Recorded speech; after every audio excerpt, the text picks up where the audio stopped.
Welcome back to your Kansas City Royals Spring Training Special. In Surprise, Arizona, here's your host, Joel Goldberg. Free agent acquisition Jose Guillen expected to give the Royals a nice offensive boost this year, but he can't do it all by himself, so some of that responsibility will fall on Alex Gordon and Billy Butler, both of whom are hoping for successful sophomore seasons. I think I learned to make adjustments last year in the big leagues. That's what got me a lot of at bats to be ready for this year, to know what I'm supposed to expect and know what the card like in the big leagues, how the game's supposed to go, what you're supposed to do, how you're supposed to act. I think we got that all behind us, and we just worry about playing baseball now. I came in, trying to do too much and putting too much pressure on myself, and once, I got off to that bad start, I started pressing, and like I said, trying to do too much, and once I started relaxing and taking it day by day, that's when everything started clicking. Alex Gordon and Billy Butler are excited for the year. I know Frank White is as well. He's going to be with us every single post-game show at home on FSN Kansas City. It's been interesting, and we just got done talking about Alex and Billy. You had both of them in the minor leagues. Where have you seen their progression?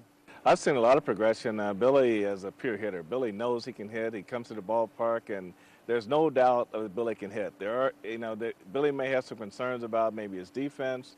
Everybody may have concerns about his defense, but nobody has concerns about whether or not this guy can hit.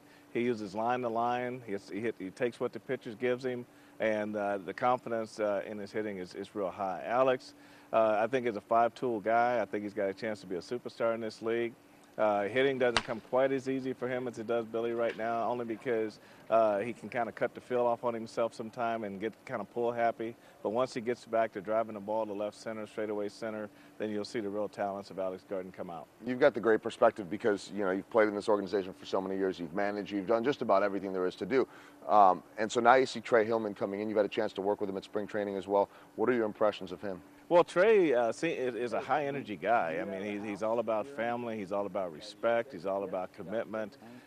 He likes the feedback. He's not one of those guys that say my way or the highway. He's like, okay, my way, but he's not afraid to be accountable. And I thought it was interesting. You were telling me during spring training as well that he really encouraged those of you that were out here, former players that were out here coaching, to be involved with the players. Expand on that a little bit. Well, he's more into building relationships, and he feels like when the guys are doing their stretching, he likes the coaching staff to walk through there, ask them a question here and there. Don't really interfere with their stretching, but just show some interest in the player. Let the player know you care, because basically what we're all trying to do is get good together, win together, and bring a championship back to Kansas City. All right, couple of final things. First off, from a hitting standpoint, Jose Guillen comes in, going to give them some offense that they haven't had in a number of years. The knock on him has been that he hasn't always gotten along with managers, and there have been issues. But so far, what we've seen, it's been pretty good. And you have an interesting theory on the way to keep him happy. Well, I think all Jose wants to do is play. And I think that's one of the biggest things that I like about ball players, the guys that come to the ballpark every day looking to play. He played 153 games last year, and out of 162, that's pretty dang gone good. And final thing from a pitching side, well, they know that they've got the big three.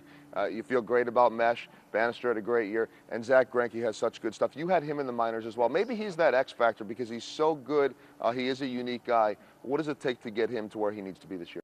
Well, like everybody else, Zach's stuff is definitely an X-factor type stuff. I mean, he's a guy that can go out and win 15 games for you in the right season. He's a guy that can go in the back of your bullpen and set up and close and win some games for you there. Really, the only thing with Zach starting is that you just hope that he can minimize his pitches, minimize his pitch count, get deeper in the games, and just show confidence from game to game. All right, well, good stuff, and we appreciate it, and we look forward to spending most of the year with you, Frank. I look forward to it, Joel. Thank you. All right, that is Royals Hall of Famer Frank White. You'll be able to see him all summer on FSN Kansas City. Coming up on your Kansas City Royals Spring Training Special, a select few get the opportunity of a lifetime. And next, new Royals manager Trey Hillman likes to keep everyone on their toes with a little sense of humor. Can you hear me now? Can you hear me now? You're making that kind of money. I'll come over and mow your yard for you. Come on.